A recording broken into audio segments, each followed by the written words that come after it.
Hello, hello. Happy Monday, everyone, whoever is watching now or who will be watching later.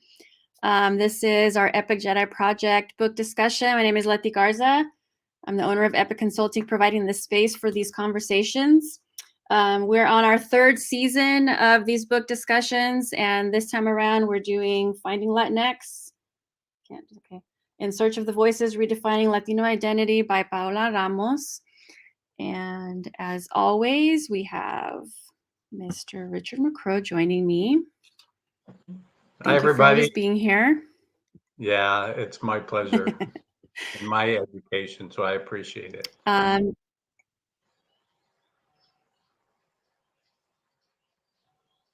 You're cutting out a little bit.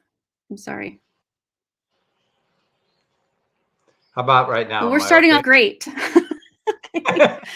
We do have another guest. Thank you, Richard, for inviting one of your colleagues. I'm gonna bring him on and have you introduce him to the world. Here we go. Hey, Dr. Hello, Daramola. Dr. Daramola. Hello, good afternoon, Leti and Rich.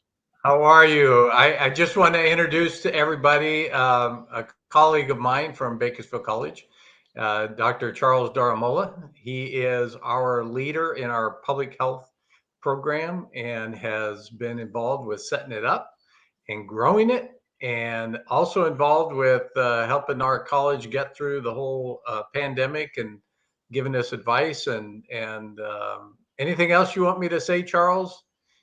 I think you just about covered it, but I'm happy to be here. Thank you for inviting me. I appreciate it very much. Yeah. I do want to let everybody know Charles came on to us and volunteered to be here last minute.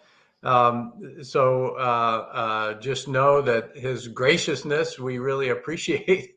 And I think he's going to add a lot to the conversation. So thanks for joining us, Charles. You're welcome. My pleasure.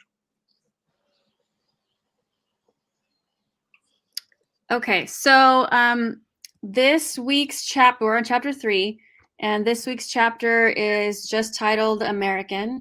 And what she does in this chapter is sort of take us through a conversation with a couple of people who were at a shelter in Mexico that was supporting migrants from mostly Central America.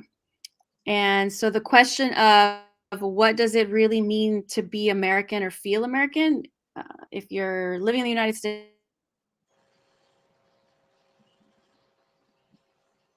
the question, what exactly makes you feel quote unquote American? I can say from personally, I think in maybe through school, I'm going to use the word indoctrination, but I don't mean it in that drastic of an extent, saying the flag salute, listening to the national anthem, being told that we should be feeling a certain way. And then the kind of pride or tugging at your heartstrings or, kind of messing with your psyche a little bit in movies when you're watching things like this, you're reading books, whatever that is, that as a kid kind of gets to you and you start to feel like, oh, I'm supposed to act a certain way. I'm supposed to feel a certain way. To me, those were the things that made me feel like I was American. Like that was what defined American. And part of that was, I think, because my mom's an immigrant. She immigrated from Mexico, and in our house we spoke mostly Spanish. So in the outside world, that was the thing that was connecting me to other people in our community, and then nationally, that was what was connecting me. So that's sort of, one way, and it seems very superficial, but it really can't, got to me when things like that were happening. Emotionally, I was invested. Can you share, either of you, share being here in the United States of America, what exactly makes you feel quote unquote American? Richard, do you want to go first? Yeah, I'll go first. Just real quick. What makes me feel American is liberty and justice for all. And I say that with an understanding that we've never achieved that goal. But I think as I was growing up, I was sort of led to believe that we were equal. There was freedom in our country, and I just sort of felt like everybody had that sense of freedom. Everybody had that level of justice and liberty. And so as I'm older, and I even carried that with me in the military, because everybody did the same things. We all, in the morning colors, we saluted the flag, and with pride, and that was instilled in us in our military background. And so it made you feel like you were a part of something. Charles, can you hear what he's saying? Yeah, I can hear him clearly. Yes, I can. You can hear him? Clearly, yes. Okay. Sorry, Richard, you're cutting out for me, so I just wanted to make sure. Yeah, okay. I will. Sorry, I interrupted you. I couldn't even hear what you were saying, so I had to interrupt you. You missed the music playing in the background. It was, but liberty and justice for all is what makes me feel like I'm an American. And I think that if we don't reach that goal, then how can we call ourselves American? And that's where I start feeling a little disappointed in my country, because as I read more, as I understand these books and hear what's going on, I start to become a little disappointed in just that belief that this is just a given, and I don't think it is. And so, but striving for that goal, I think, is what makes me feel like I'm an American. And for me, I don't know if Rich may or may not know that, yes, I'm a naturalized American. I'm an American, but I was born in the UK, raised in England, raised in Nigeria and the United States. So my past 30 years, I've been living here in America. So what makes me feel American, surprisingly enough, is when I go overseas. We've been here, lived here so long. Understand, we've lived in this culture for so long. When you go someplace else, you feel, I'm missing home, America. I was in the Middle East just this past December, and with the COVID and all that stuff, and there's there are very strict rules and regulations on contact tracing and quarantine and all that stuff. And I was thinking to myself, gee, I need to go home. So I think when I'm outside the country, what I'm used to in America, I understand the system, I know how things work, makes me feel okay. I need to go back home, which is America. So because I think understanding the system, understanding the good, the bad, and the ugly, knowing all that, at least you're comfortable with what you know, as opposed to what you don't know. So being here, having an understanding of the way things work, for the most part, makes me feel American. I don't know if you guys heard me at all. I can hear you. Okay. I think Letty's freezing a little bit. Okay. Yes. Yes, and there's a little bit of a lag, but I can hear you. Okay.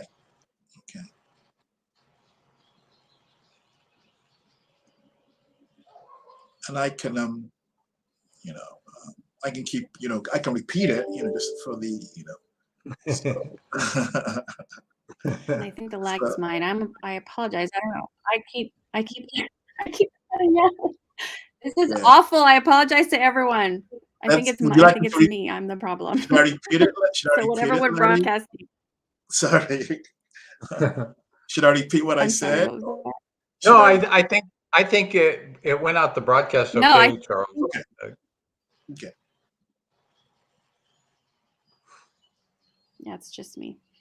I wanted to say that I've heard, I think it's Trevor Noah talk about living in America and then traveling back home to South Africa and having this sense that, in my own home country. So that what you're saying, you know, resonates. And I wonder, you know, after spending 30 years here, I guess it makes sense. I don't know if that whole idea about not being able to go home, but you just feel different about the way things are going, your behaviors, like you're talking about the systems that are in place, and realizing what actually fits where, and maybe you're part of that. So thank you for explaining that. I want to talk a little bit about this. So Casa Alitas is the name of the shelter that where people go, that Paola Ramos was meeting people. It's like it's a shelter, but there's a clinic. So they help with medical care, different kinds of appointments. And the one thing that kind of came out of it was this breaking the silence. So she's looking around the room. There are people sitting quietly waiting their turn to be examined, for example, by a doctor, being interviewed for intake, to figure out what their needs are, you know, where can they go? If they can't stay there, can they go somewhere else? But this idea of breaking the silence stands out, not just because it's one of the highlights of that chapter, but because she brings in this idea that one of the things that makes people feel, you know, safe in a space is being able to communicate as human beings. And we'll talk in these other quotes that I pulled from the book, from the chapter, about, you know, what that means, and how Spanish is not necessarily the language, right, that we're talking about, because especially if we're talking about Central Americans or South Americans, that there are other languages, that it's not just Spanish, and that if we're not making the effort as a country, if we're not making the effort to welcome people using their native languages, then what, you know, what are we doing? Where are the open arms? But of course, we're talking about the southern border of the U.S., people coming in from Mexico, from South America. So we know that there's already some kind of, I don't know if stigma is the right word, but lawlessness, or, you know, some kind of target that we place. But this scene where there's a mom and a son, and she's noticing this woman is quiet. She's quiet. And it's a different kind of quiet. It could be protective. You know, she's got her kid with her. She doesn't know who to ask for help. And then they realize that it's probably a language barrier. So they've been doing it long enough that they're realizing it's a language barrier. So they have to find out, well, which interpreter do we need to call? And I thought it was cool that one of the interpreter that, let me get the language right, because I was practicing it earlier, and then of course I forgot to write it down how to say it. I think it's pronounced Canjobal. Canjobal.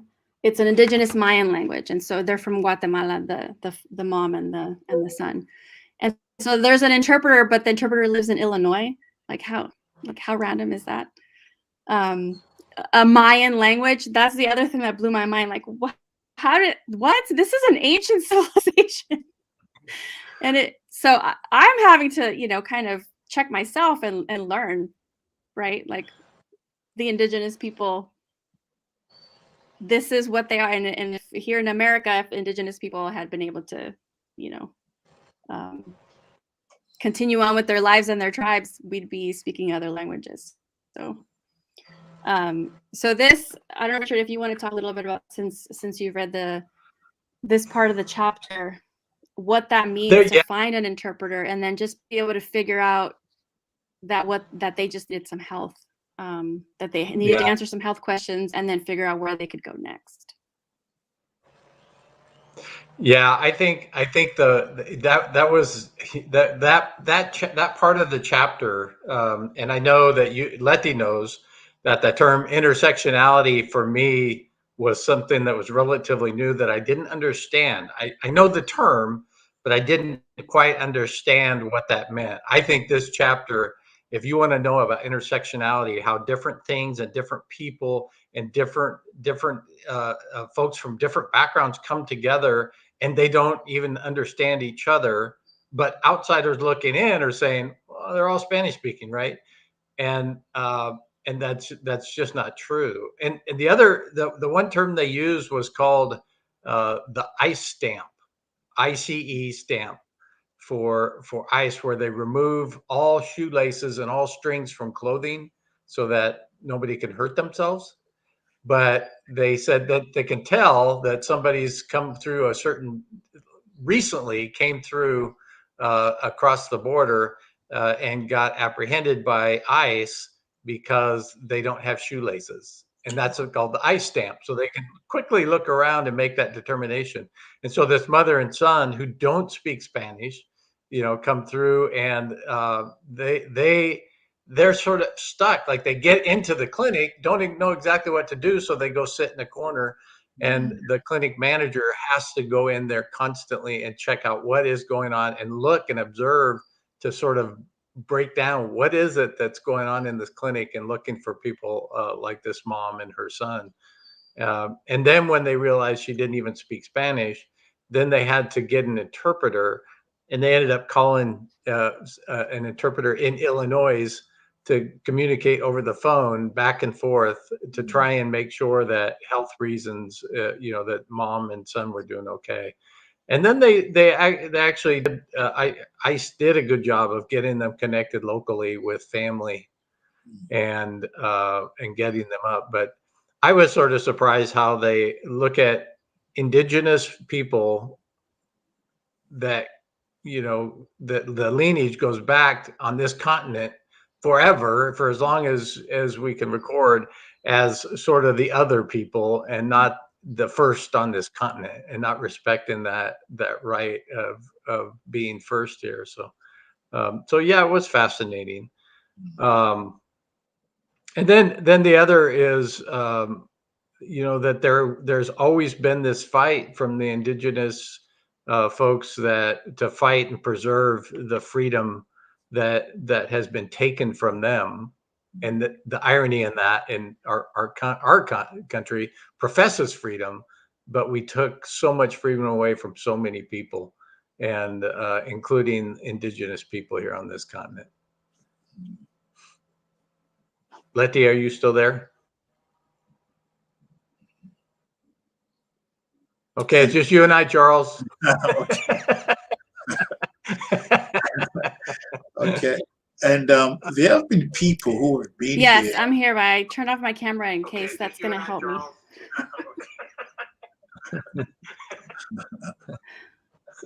There have been people who've been here generations predating, the boundaries we have right now as the United States. Folks who, what is now Texas before it became Texas, people who had generations going back. It's I think it's always the example that I was just given. There's a need on all of us to have that empathy. A little stepping back. Not assuming things that, oh, she speaks Spanish. And being willing to step out and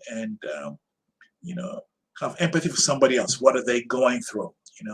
And I think it's important for us to to really to listen and be humble that we don't know everything.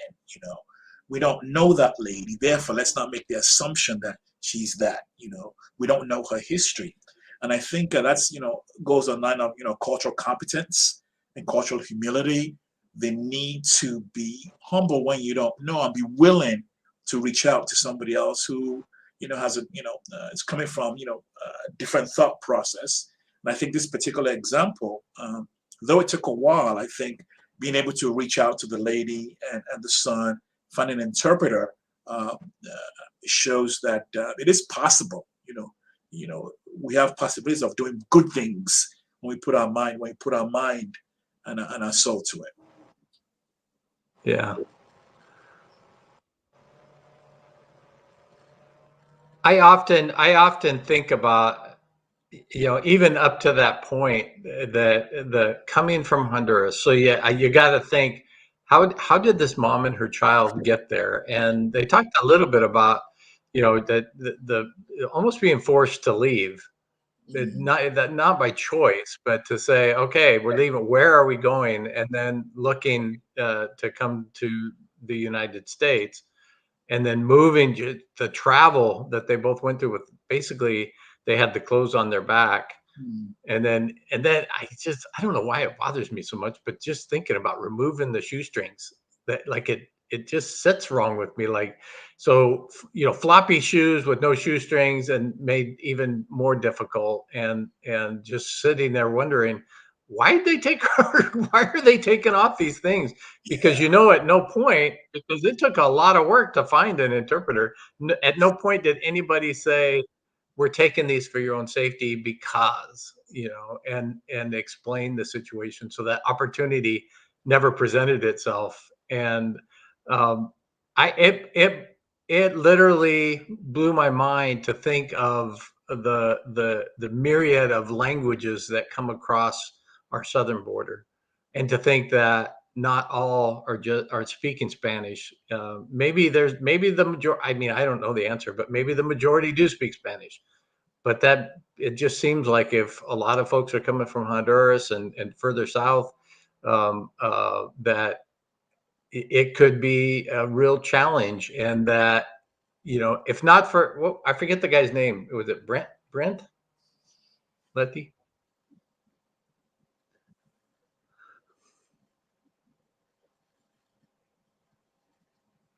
Well, I think that if not for his effort and his passion, and in the book she talks about Blake. His name was Blake Gentry. Oh, Blake, yeah. I think that if not for his effort and his passion, and in the book she talks about Blake. His name was Blake Gentry. Oh, Blake, yeah. I think that. Yeah, I guess there is a delay on that, isn't there? So if not for his passion on doing his job well and looking to help people, and really saying, if not for his passion, then who knows where this mom and her child would have ended up. And the fact that they made it as far as they did, speaking their native tongue, I think is amazing. But there's a lot more of the people crossing with the same dilemma. And how much expertise does ICE have in identifying people that are coming from different countries other than Mexico?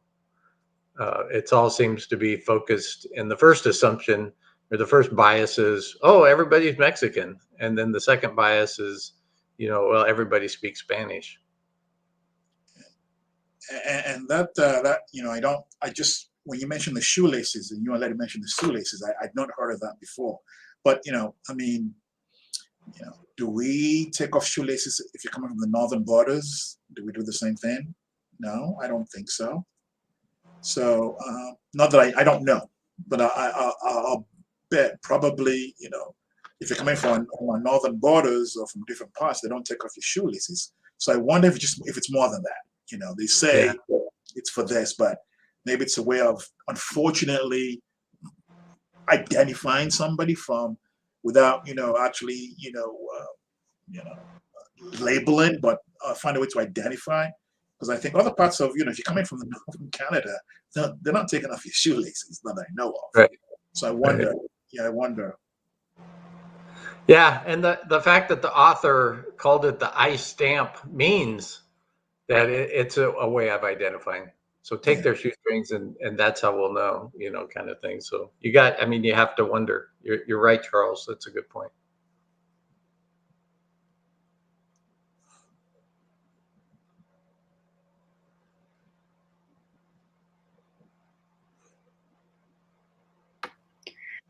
Okay, I'm going to jump in, even though it's probably going to be talking over somebody because of the way this is working. But you're talking about, the assumptions that we're making at the border. So this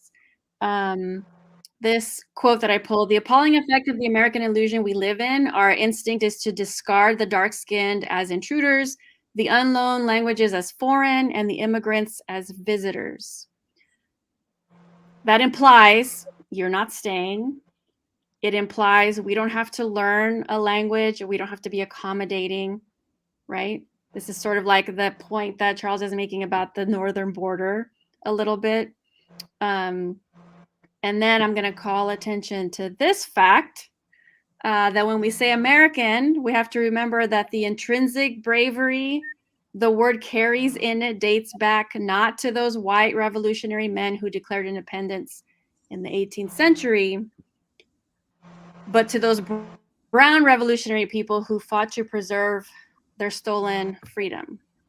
So I think people forget that these are the Americas, and the people who were living here before the colonizers came were they're American on this land. And so this idea that's kind of been co-opted by the US since its inception is that we are highlighting historically the men, the founding fathers of the United States of America, as if there were no existing civilizations of people here before the 18th century. Can we talk a little bit about this?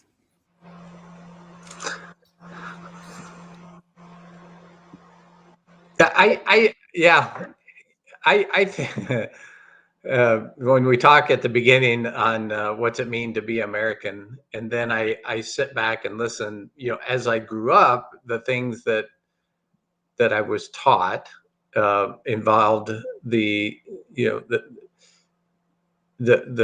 founding fathers, should I say, and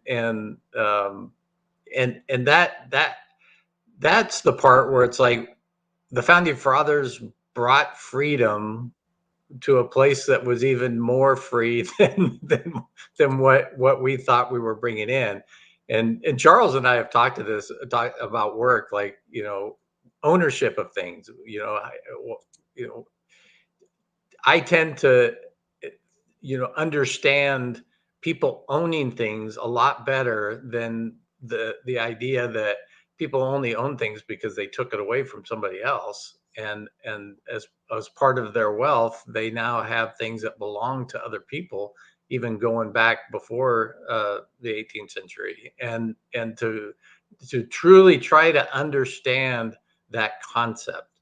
And I think that's a starting point, just understanding it. And so when I read this book, sometimes I have to reread it to think, I'm trying to break down my own, thoughts and ideas that were planted in my brain through old textbooks, and sometimes it's just incredible how much BS was spread in the classroom. And so it does shock me a bit.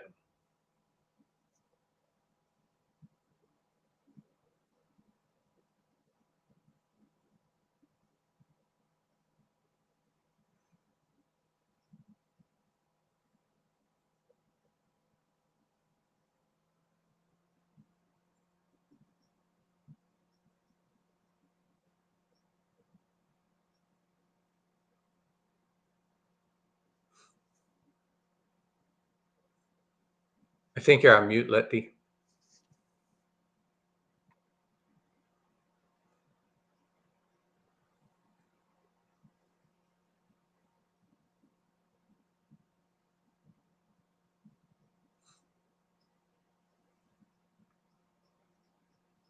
Of course I am. Let's just add another technical issue. I was just asking if Charles wanted to share anything there on this particular topic before we move on to the next. No, not this particular one. I think I'm still gathering my thoughts. What are my thoughts? Yeah.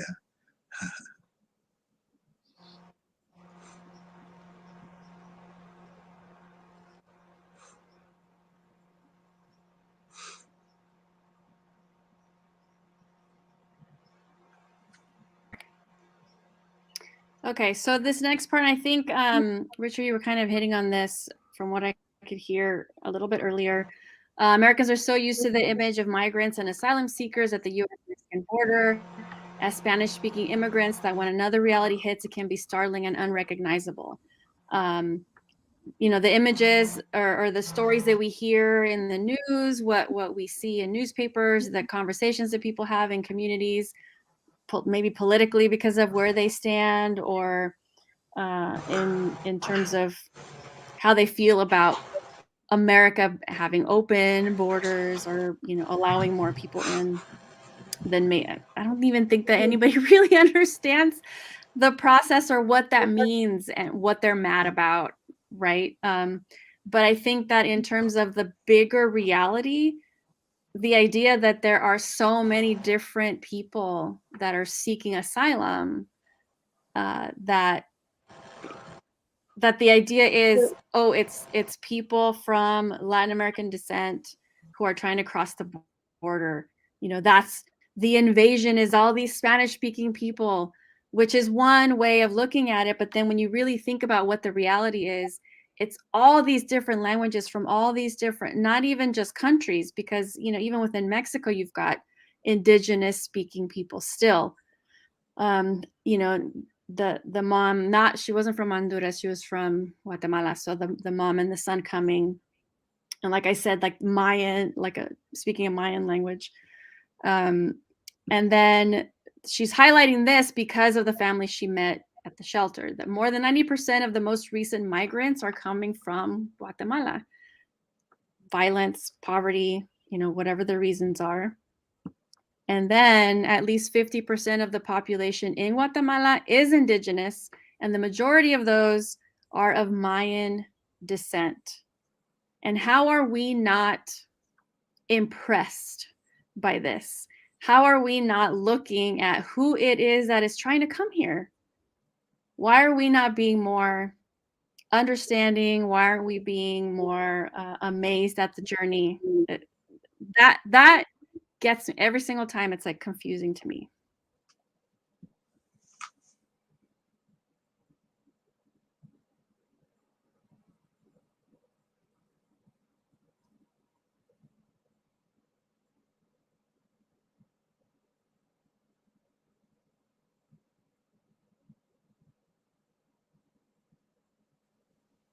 I didn't pose a question, but if anyone wants to comment on this part of it.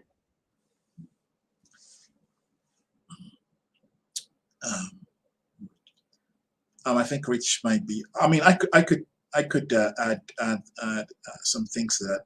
First of all, I think, and one of the things that we how do I put this delicately? Unfortunately, you think of there's a bridge from A to B, and what I say is, once I get across from A to B, I'm going to break down the bridge so nobody else can come. We forget that this nation is a nation of immigrants. Apart from the Native Americans, we all came from someplace else. So the idea that we're now saying, well, we're making it difficult, for folks to now, if they seek asylum or immigrate to the United States, making it more difficult, goes against what we believe as a nation, which was, if you go to New York City, Statue of Liberty, it says, bring your poor, you're hungry. That was one of the original sort of linchpins that people came to the United States. So, and I think people who are now saying, well, we have to, stop people from coming, they forget, and this is human nature, unfortunately, sad, they forget that, their grandparents or their great-grandparents were once the ones who were trying to get to America, and they were, with open arms, were welcomed, and now that you've been here 2 or 3 generations, you say, well, we don't want anybody else to come. That's not, we need not to forget, in a bigger picture, we need not to forget that, do unto others, grandparents, great came here. They were, maybe if they came from, I don't know, maybe they were Irish or Italian, it doesn't matter, British, but they came, for a better life, and, for whatever reason. And, now we have people coming from all parts of the world. We should have the same philosophy, the same, caring and welcoming attitude we had 20 years ago, 30 years ago, 50 years ago, But unfortunately, it's deeper than that, but we don't do that anymore. And not we, us talking here, but there are some folks who behave as if, they were always American, whereas 2 generations ago, they were in Europe and just coming over to this country. So people tend to forget that, and I think we need to remind them that, majority of us are immigrants. Unless you were here first, like Native Americans, or you were here before America became America, you came from someplace else. So.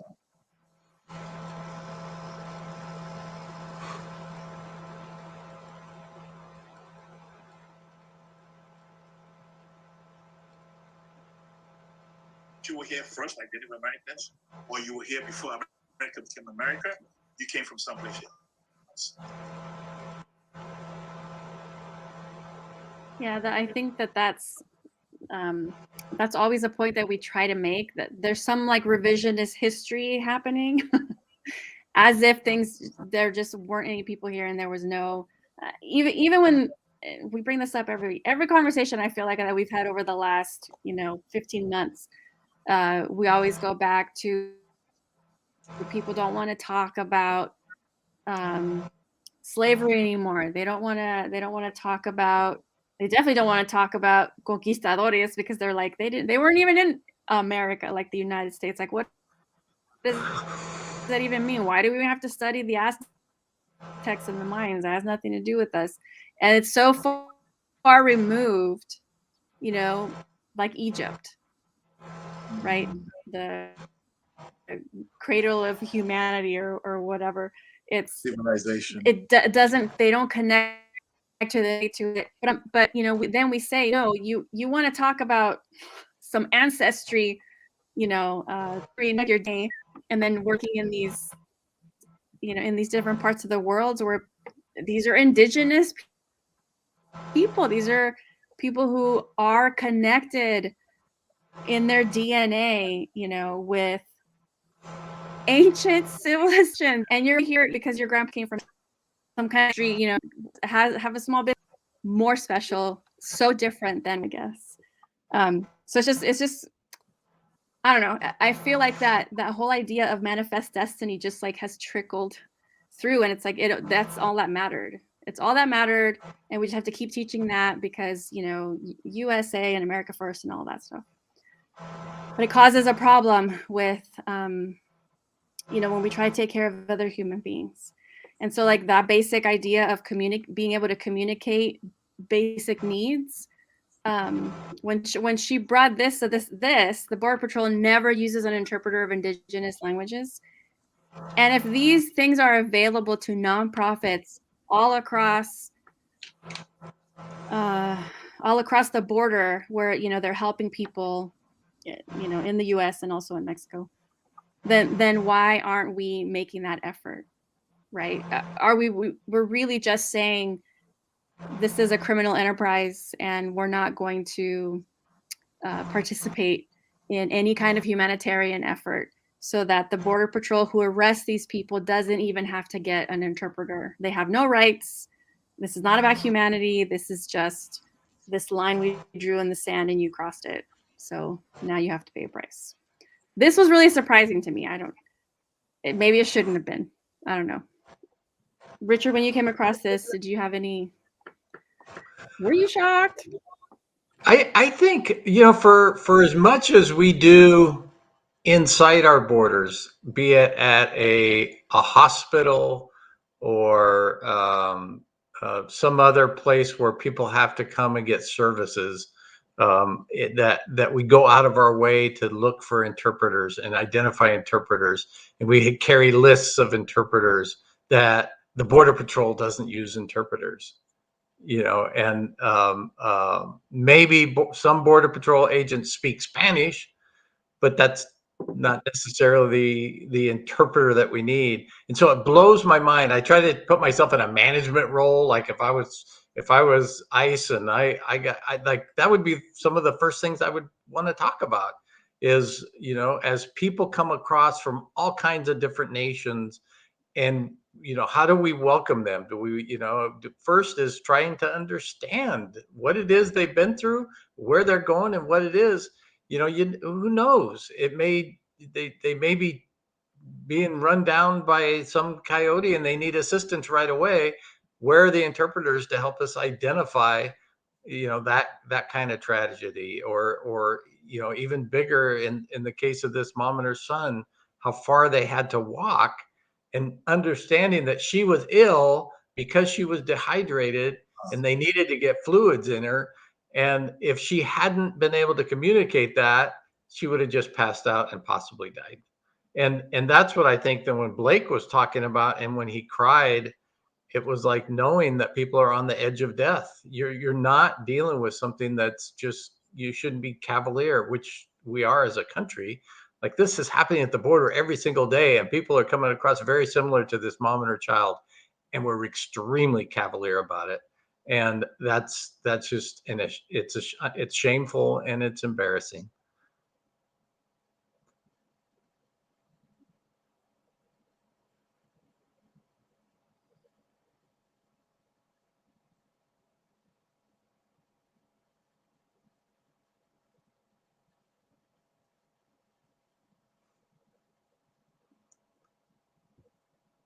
Charles, would you like to share?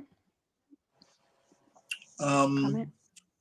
I think Rich sort of covered what I was going to say, but I will say one of the things they did mention is that too often we just go about our lives, in a cavalier attitude. I think forums like this remind us, because I think it's possible to get with things, with what's right in front of us, every day on a daily basis, going to work, doing this, that we tend to sort of, we don't think about this enough. So I think forums like this to remind us, like, these things are happening, bring awareness, bring, not only awareness, but, make us think more about what's going on beyond, our limited scope. I think it's very important. So I commend, Letty and Rich for this kind of information, knowledge that we can help us, in thinking more about things that are happening beyond our immediate sphere.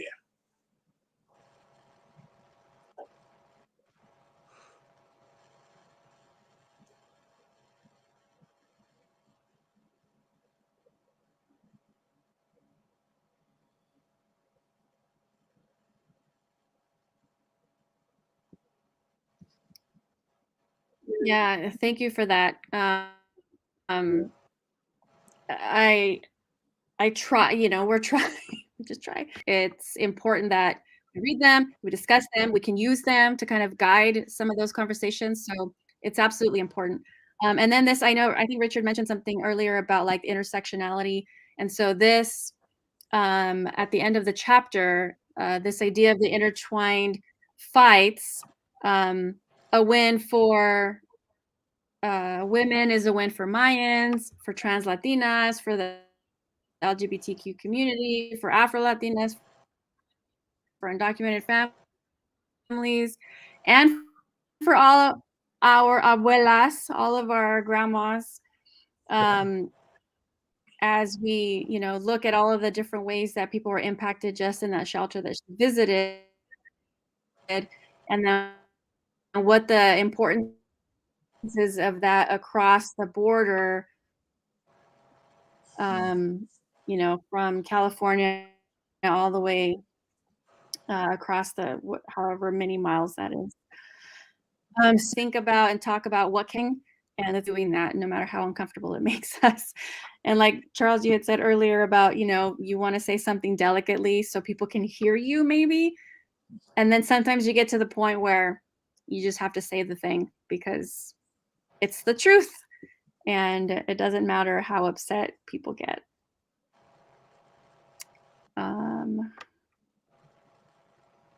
Because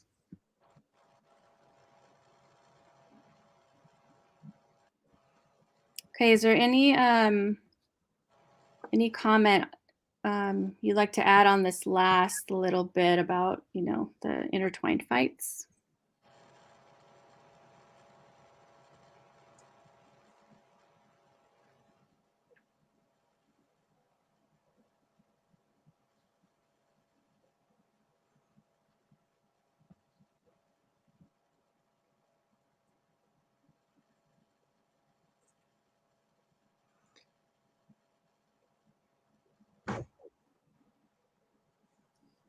Is it open to Rich first, and then maybe? Oh, go ahead. Sorry, I can't tell how long the lag is. I feel like I'm almost a minute off.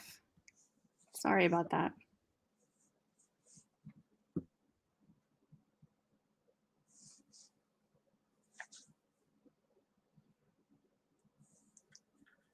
I think you might be on mute, Rich. Oh, yeah, I don't have much to add. I do think that the fight is bigger and more complicated than I could ever imagine as I learn more, especially on the intersectionality part and understanding how, each individual has a different type of fight in all this. And that there's sort of this overarching fight that you want to do what's right for as many people, but you do have to do what Blake was doing and get down into the weeds and look and watch and speak out for those that aren't being treated by the system fairly because of the different language that they speak or the way they present themselves. Those kinds of things. It's horrendous, and we need to do more.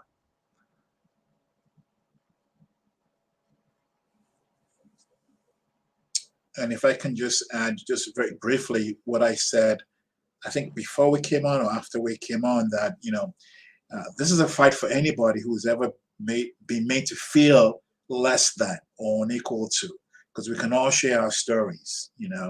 Whether it's Mayans, the Trans Latinas, LGBT community, or Afro Latinas, anybody who's ever felt marginalized, it's a fight that we can all do our little part, because we're all part of this fight, and we can all share stories and war stories. And I think it's a fight that the victory for one is a victory for all. So we have to keep doing what we can, just like you guys are doing here today.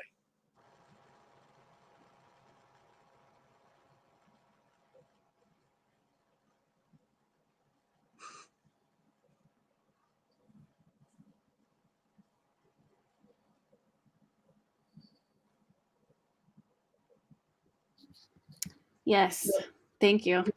I'm going to now kind of go off probably topic a little bit, only because we like to wrap up sort of bringing other information, to the awareness, for awareness purposes. Thank you both for this conversation on chapter 3. That sort of intersectionality kind of wraps up this particular chapter about, what it means to, what those feelings are that make you feel like you're American, whether you're a citizen or trying to become one, or a resident of this country. I want to remind everyone that March is Women's History Month, so this was a good chapter, I guess, to remind that last week also the focus on trans women who are migrating into the U.S.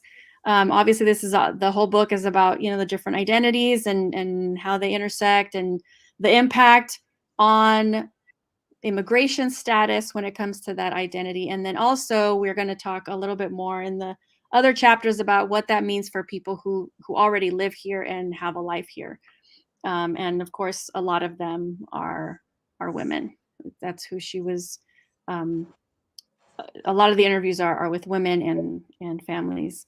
So Women's History Month, if you want to know more, obviously you can look this up. There's always something being highlighted by Google or on social media, or even highlighting women's voices and bringing them, to the forefront. All of the streaming services, right? Like Netflix has a section for women's history. Prime does, all of that. So check that stuff out. And then I'm going to keep talking about my friend Reina Grande and her book. And I think it was important this week, also because St. Patrick's Day was last week. And so this book do books drop? This book dropped last week, A Ballad of Love and Glory. And this is about the revolution, the war with Mexico at the Texas-Mexican border, and the Irish battalion, the St. Patrick's Battalion, that fought with the Mexicans during that war. They left the American army and joined the Mexican army. And it's a great love story, and it's historical fiction. It's amazing. And there's a lot of research, and it's just great. Good job, Reina. And then this, You Sound Like a White Girl by Julissa Arce is another book that I wanted to highlight. I don't have the copy with me, but this is another one of those, identity issues that we have as Latinas if we are speaking Spanish in the home and then have to act a certain way and be a certain way and sound a certain way when we're out in the general public. Of course, people who are not falling into that. I was still told, I sound like a white girl. And what does that mean to me? What does that do to my identity? What does that do to where I fit in, the spaces that I fit in? So I'd like to highlight that. So that book is coming out, I think, this week. If it hasn't already, I saw it pop up. I think it's out today. So I wanted to highlight those two books in this identity conversation. We are all wrapped up with all of these. Does anyone have any last comment to say before we sign off? Just one comment on the book we already read. Charles, this is your copy. I'll bring it to you, tomorrow for standing in with us today. I appreciate it. I think too, towards the end of this chapter, I think the comment, I want to make sure that we recognize Jacqueline and Felipe, the two young boys that died in ICE custody, and how they were presented in the news as being Latino, but were actually indigenous and from Honduras. And I wonder if their death, if the translation issue had something to do with their death. And so that was just a thought there. And then when she was interviewing, I didn't get the lady's name and I feel bad about it, but one of the ladies' comment was that when we have seen over the past years is that now there is this kind of collective courage that has been developed with all the news we've been getting when it comes to things like our border, and it really is time to speak up. And so I appreciate anybody out there listening and anybody out there taking notes. And yeah, it's just appreciate that everybody's being here, and I appreciate you, Dr. Daramola, for joining us. You had a lot to add, and I appreciate it. Thank you for having me.